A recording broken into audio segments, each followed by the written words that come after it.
I've been planning to do this World Cup content all week, but I have been otherwise busy with, well, don't need to mention Ronaldo's name, but there you go. Now let's talk about the World Cup. It starts on Sunday, and this video, I'm looking forward to doing it. What I'm going to do is run through 9 players, 9 attackers specifically, that I think Manchester United should be looking at, scouting and watching at the FIFA World Cup, because we need new attackers. Specifically, we need new goal scorers. I'm going to take a look at a wide variety of more experienced players, some younger players, some who are pure centre forwards, and some who are more dynamic players. So make sure you please do consider dropping a like on this video. I'm going to try and cover the World Cup from a United perspective with the red tinted glasses on the whole time. I'm going to start with this video, and let's run through the players. Now, there's going to be names that you know, maybe names that you don't know, but that's kind of what these videos are, right? So let's go with the first one. And this one shouldn't come as too much of a surprise, but I think Manchester United should be keeping a close eye on Cody Gakpo. For me, I think he's one of those players at this World Cup whose price is going to go up off the back of his World Cup performances. I think so anyway. Now, Cody Gakpo, as we all know full well, he's a left winger. He can potentially play as a centre forward if we were to sign him. He's a player that we tried to sign in the summer, a player we didn't sign in the summer because we spent all our money on Antony. Yeah, we know that. But Cody Gakpo has sort of broken through into this Dutch national team. And I tell you what, they got some confidence going into the tournament. And I think he's one to watch. I don't know whether he's going to be starting every game, but he started the last couple, I believe, and had some actual game-changing performances. Van Gaal's confident. The Dutch team seem confident. I'm looking forward to watching Cody Gakpo play. You can let me know what you think in the comments below.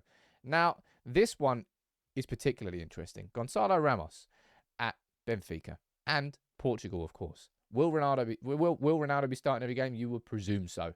So maybe we won't see Goncalo Ramos in the starting 11, but he is one of those. I'm not going to say he's a new Darwin Núñez, but he's come through and he's having a breakthrough season. Not really breakthrough season, but he's having a cracking season at Benfica. 11 games, 9 goals, and 3 assists so far. And last year, well, he's already beaten. What he got? No, it wasn't even in the main division last year. So this is his breakthrough season.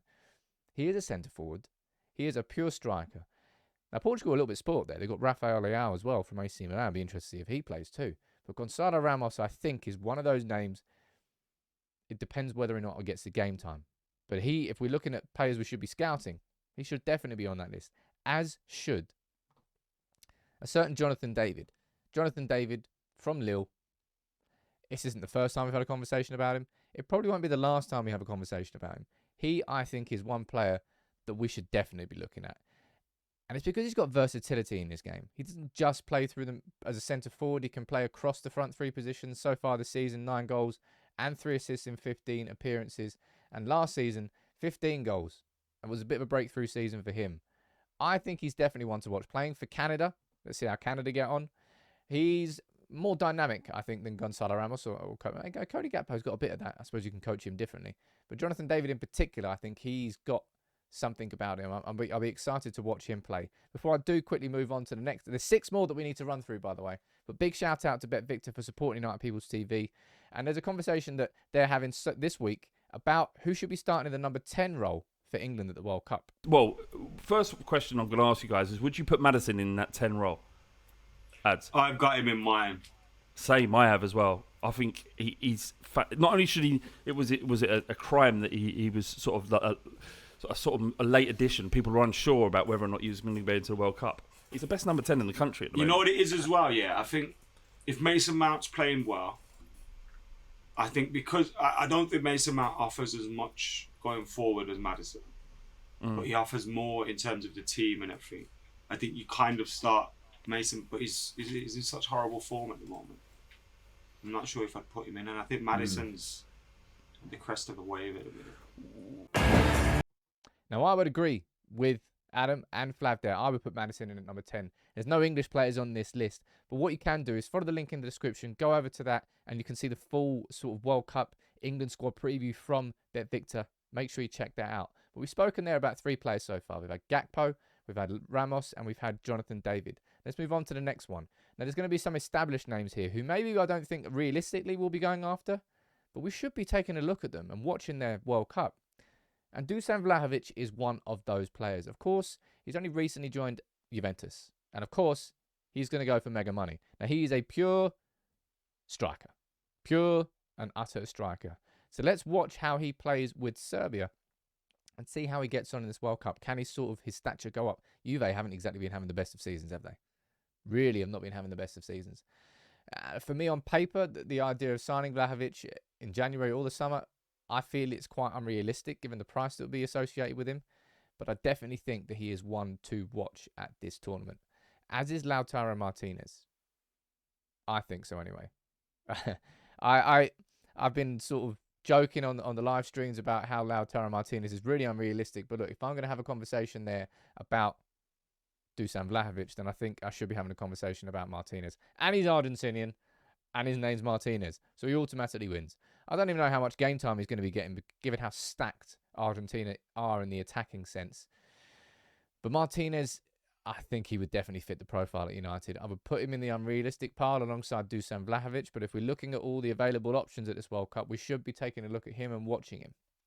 Now, this next one on the name on the list is an interesting one. Mohamed Kudus.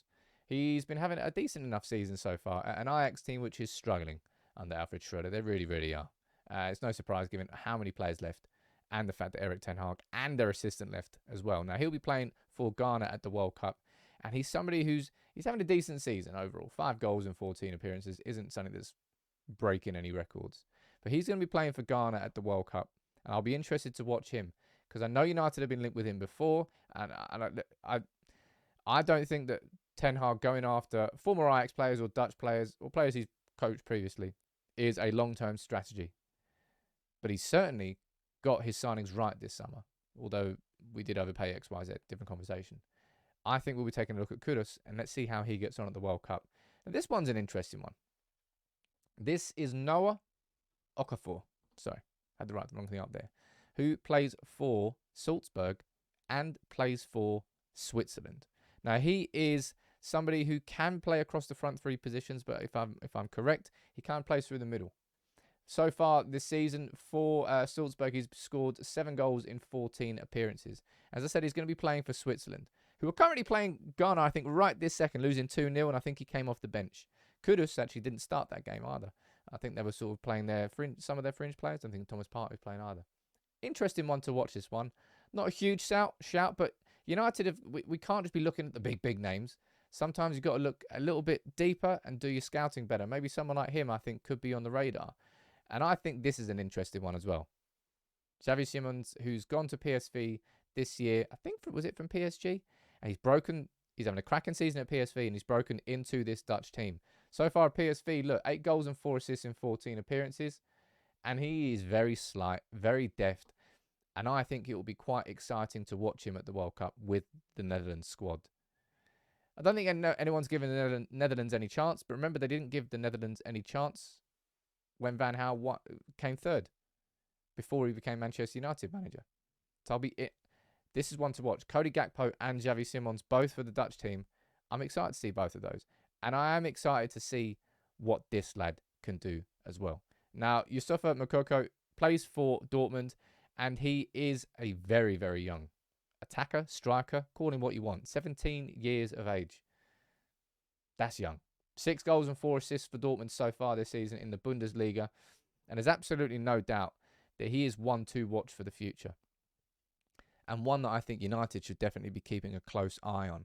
And that's what I mean when I said I was going to run through this list, because you've got players like Cody Gakpo, who we've already been linked with, Goncalo Ramos, he's more of your striker, Jonathan David, who's more of like a versatile attacking player, is a bit more dynamic. Then you've got your big hitters like Dusan Vlahovic, you've got Lautaro Martinez there, you've got Mohamed Kudus back from Ajax. You've got Noah Okafor there from Switzerland. You've got Xavi Simonds, and you've got Yusufa Moukoko. Is it Yusufa Moukoko? Yeah, I got his name right. They're 9 attacking players that I think Manchester United should be taking a look at, should be watching, and should be scouting at this World Cup. There will be others that I haven't named. You let me know in the comments below what other players I haven't named that you think United should be taking a look at. But I'll be doing this throughout the whole World Cup, trying to take a look at everything from a United perspective, trying to follow these players, see how their performances play, do some scouting reports, tactical analysis. You can let me know what you think about it all in the comments below. Make sure you drop a like on the video. It really does help. And the World Cup's nearly here now, so I think we can start getting excited about it.